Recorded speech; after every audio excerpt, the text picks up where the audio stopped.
आपण पाहत आहात राईट न्यूज, बातमी आहे तशी. उगारून परत सांगलीला येत असताना अर्जुनवाडला आम्ही नॅशनल हायवे घेतला. तिथून काही अंतर आल्यानंतर एक मोटरसायकल स्वार एकदम वळून अचानक आमच्या गाडीसमोर आला.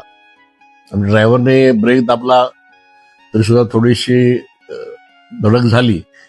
गाडीतले सगळे एअरबॅग पण उघडले आणि कुणालाही काही इजा झाली नाही. त्या मोटरसायकल स्वारालाही फारशी काही इजा झाली नाही.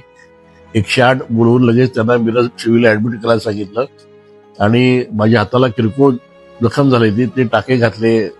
खूप लोकांनी फोन करून प्रत्यक्ष भेटून सोशल मीडियाद्वारे विचारपूस केली आणि या सर्व नागरिकांना, हितचिंतकांना आणि माझ्या कार्यकर्त्यांना मी व्यवस्थित आहे, त्यामुळं काळजी करू नका. गजाननाच्या कृपेनं सर्व काही ठीक आहे. आपण पाहत आहात राईट न्यूज, बातमी आहे तशी.